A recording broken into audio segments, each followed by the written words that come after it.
Dieu bénisse richement, chers précieux frères, gloire à Dieu. À notre Dieu soit toute la gloire pour ce privilège qu'il nous accorde en cette heure glorieuse encore que nous avançons dans cette année 2023, que je crois qui est une année de me racheter pour le Seigneur. Dieu nous rachète, Amen, de perfection, gloire à Dieu. Il nous rachète, gloire à Dieu, de toute incrédulité, Amen. Donc c'est un privilège quand même de vous saluer dans le nom de notre Seigneur, Sauveur, Rédempteur, Jésus-Christ. Nous louons Dieu pour les réunions de réveil que nous avons actuellement à l'Assemblée chrétienne locale, la Voix Saint-Tabernacle ici au Rio. Et nous avons eu la semaine dernière, du jeudi à dimanche, une période de consécration, de jeûne et de prière. Et cette année, je veux dire cette semaine, ça continue le même programme, le jeudi à dimanche. Donc, c'est comme Jésus le disait. Et quand les disciples sont venus le voir, ils disent Seigneur, pourquoi est-ce que tel démon d'épilepsie, nous n'avons pas pu le chasser? Jésus leur a répondu, c'est à cause de votre incrédulité. Sinon, ce sont des genres de démons qui sont chassés par la prière, ou par le jeu de prière. Gloire à Dieu. Merci Seigneur. Amen. Mais on se rend compte que même les disciples avaient l'incrédulité en eux, mais ils ne le savaient pas.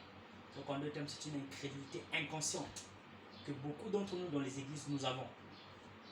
Et que nous devons par la grâce de Dieu retrancher par l'épée de la parole. Empêcher que cela continue à venir par le bouclier de la foi. Être revêtu de toutes ces choses. Pour parvenir à la victoire. Dans une formidable victoire, dans l'amour divin, comme la promesse était faite à un ministère prophétique, ou le ministère prophétique dont Frère Branham, où il était dans une église, allait prêcher, et la prophétie est tombée dans une langue que nous connaissons tous, colonisée dans une langue française. La prophétie donne de l'amour divin, parce que tu as choisi ce chemin étroit, une vaste portion du ciel qui est réservée. Donc une formidable victoire dans l'amour divin lui a été dit au travers de cette prophétie. Donc nous ne vaincrons pas par notre force, ni par la force, ni par la puissance, mais par son esprit. On ne tient par son amour et d'abord, par son amour loin de l'onction de la charité. C'est là que nous vaincrons. Nous ne vaincrons pas par la haine, nous ne vaincrons pas la maladie par la haine, mais nous vaincrons la maladie par l'amour. Comment le malade est guéri? Le malade guérit quand nous aimons celui qui est malade. C'est-à-dire que nous nous mettons à sa place. Nous faisons comme si c'était nous-mêmes. Nous faisons comme si c'était notre propre frère. Et nous prions. Et à ce moment-là, le malade est guéri par l'amour. À notre Dieu soit toute la gloire de continuer à déceler les mystères, de déceler les sceaux, comme il a déjà fait. Mais gloire à Dieu, mais pour certains c'est encore voilé. Mais il faut un ministère, comme le disait Frère Branham,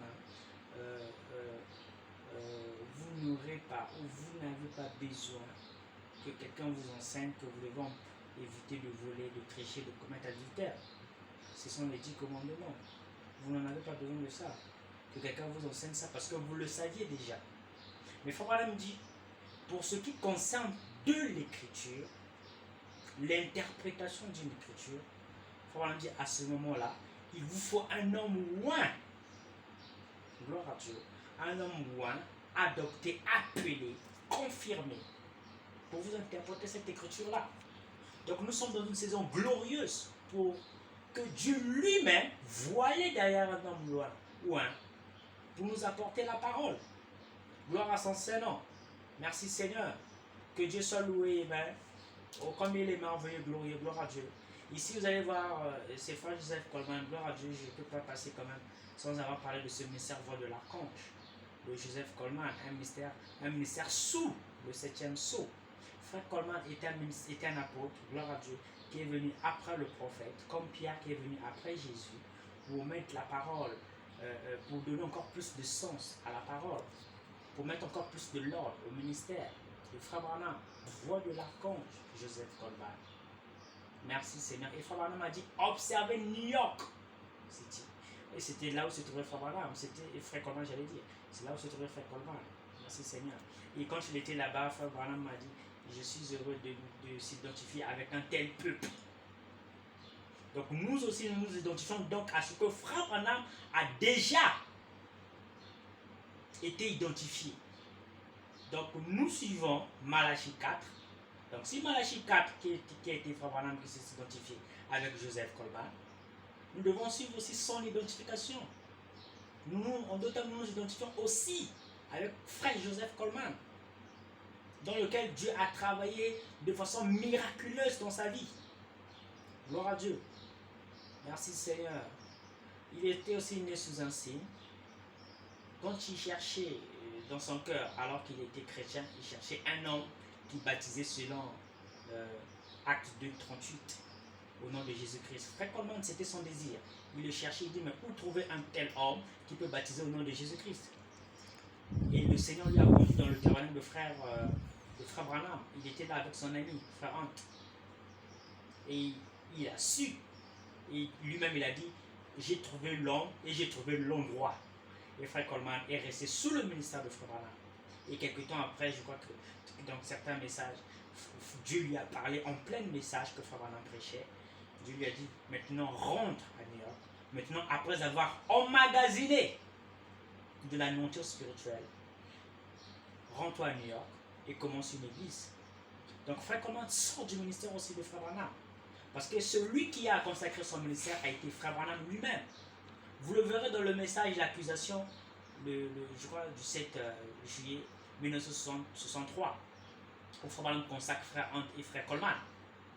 Et il dit, en priant ce frère Coleman alors qu'il leur a imposé les mains, il dit que celui-ci, quand à la fin de son ministère, et quand il verra le travail qu'il a fait, qu'il dit Seigneur, à la fin de son ministère, qu'il puisse se réjouir du travail qu'il a fait. Et c'est la même chose que frère Coleman a fait. Il était à New York, il a prêché, il a tout donné. Et aujourd'hui, nous sommes en Afrique, gloire à Dieu. Nous avons reçu ce ministère-là, de frère Coleman. Amen. Donc en réalité, ce n'est pas un huitième messager, mais c'est juste un de ces Éphésiens 4 dans un ministère de continuité du ministère prophétique. C'est pour ça qu'après frère Coleman vient un ministère quintuple pour provoquer la résurrection, l'enlèvement de l'épouse. Parce que eux, l'épouse, avant qu'on soit enlevé, il y aura d'abord, je crois, premièrement les morts en Christ resteront, ensuite nous les vivons ensemble, nous serons enlevés dans une nuée. Donc il doit avoir un ministère voix de l'archange pour provoquer la résurrection. Donc que Dieu vous bénisse richement, Amen. Shalom.